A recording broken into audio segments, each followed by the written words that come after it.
Hello, friends. This is Dave Hurwitz, executive editor at ClassicsToday.com, here with random reviews from the Overflow room. And now, at last, we're talking about Liszt.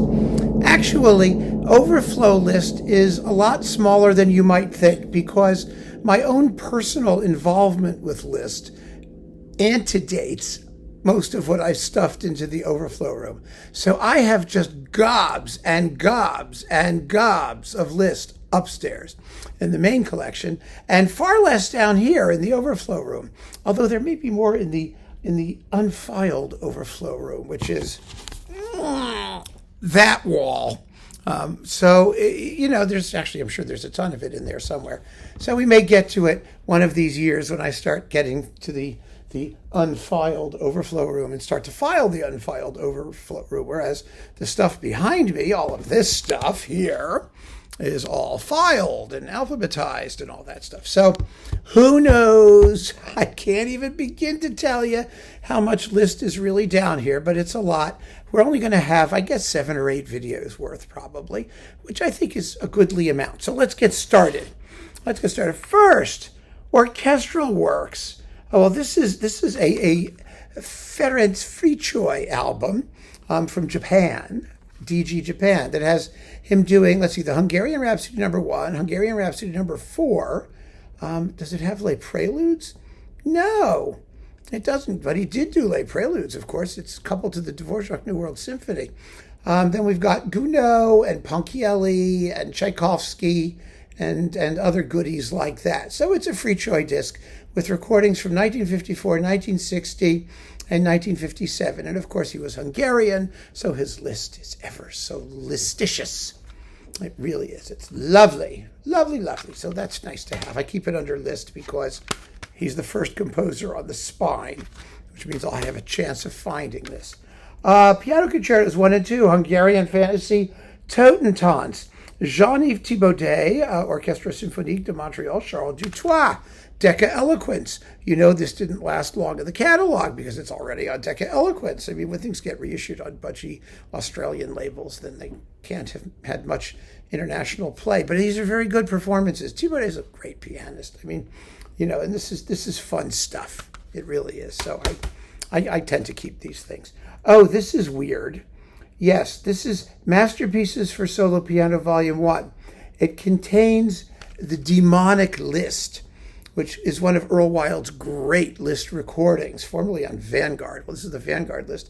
But disc 1 is the Transcendental Etudes, incredibly bizarrely played by Russell Sherman. I mean, they're just not very good. But the demonic Liszt, disc 2 of this budgie twofer, is phenomenal. Absolutely phenomenal. You get the reminiscences of Robert Le Diable, Gnommenregen, the Mephisto Polka, the Mephisto Waltz, great Mephisto Waltz, the Don Giovanni Fantasy after Mozart, which is extraordinary, 17 minutes, one of Liszt's great works, and waltzes from Gounod's Faust. So all of that is just oodles of fun, and you can forget about Russell Sherman. Then we've got Richter plays Liszt on Russian Revelation. These were all, post-Soviet, find a master, issue it on CD, don't pay anyone, that sort of thing. So you've got, Funerai and Gnommenregen and Liebesträume 1 and 2, and a bunch of forgotten waltzes, 1, 2, and 3, Mephisto Waltz, yes, the Mephisto Waltz, Au Cyprès de la Villa d'Est, from Années de Pèlerinage, Feu Follet, and the Hungarian Rhapsody number 17, recorded in 1958. Famous Liszt recital. It really is. And let's see what we got here. Oh, Alexei Grinyuk. This is really good. Alexei Grinyuk on Orchid Classics. He's a fine pianist. You've got the Sonata in B minor, marvelous Mephisto Waltz, the 3 Petrarch Sonnets, and La Campanella. This is really first class. Jed Disler reviewed this, I believe, for ClassicsToday.com. Look him up if you get a chance. Alexei Grinyuk. There's the name. Definitely worth seeking out. And, this is a famous one, too. Nojima plays Liszt the B minor sonata, the Mephisto waltz. Minoru Nojima was a wonderful pianist. I wish I knew what happened to him, but this is on reference recordings. It's stunning sonically. What these are all doing here, some of these here, is when I did my Mephisto waltz repertoire video. Remember that? I hauled out a bunch of these for that video. So that's why they're all together, because they have Mephisto waltzes in them. But the sonata in B minor is really, really, really hot. And the other stuff in here is also marvelous. This is a great, great disc. Tone poems. The New Zealand Symphony under Michael Hallasch. We have Hungaria, Héroïde Funèbre, also known as Heldenklage. Is that helpful? And Le Triomphe Funèbre du Tasse, or Tasso. A bunch of symphonic poem things. These are decently performed. The symphonic poems need special pleading and fantastic orchestra. They got to sound better than they are, let's put it that way. And these don't quite, but I hung on to it anyway because it's kind of fun to have. More symphonic poems with Michael Hallasch with the Polish National Radio Symphony Orchestra. Tasso, Les Préludes, Mazeppa, and Prometheus.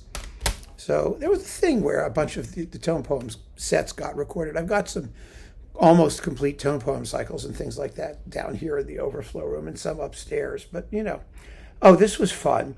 Arnaldo Cohen, who's such a great Liszt player. He really is. With the Sao Paulo Symphony Orchestra under John Neschling, Totentanz and Piano Concertos 1 and 2. I love Totentanz. Oh, baby, it's so much fun. It's so cheesy and virtuosic, and it's just pure pleasure. It's incredible. These are very fine performances, exciting, really, really well recorded on bass. Arnaldo Cohen is such a good pianist. I mean, he doesn't do that much, but he's wonderful.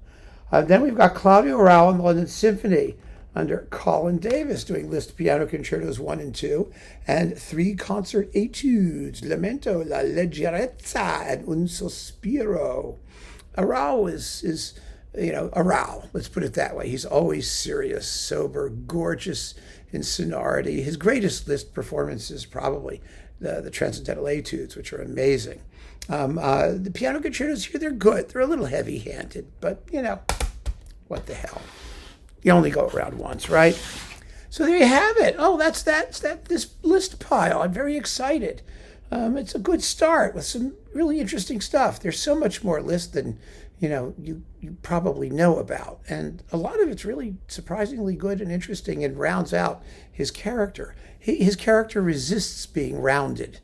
People want to think of him as some sort of like trashy virtuoso, and Wagner's father-in-law, but there's a lot more there, and we're going to talk about that. So keep on listening, friends. Thanks for joining me. Take care.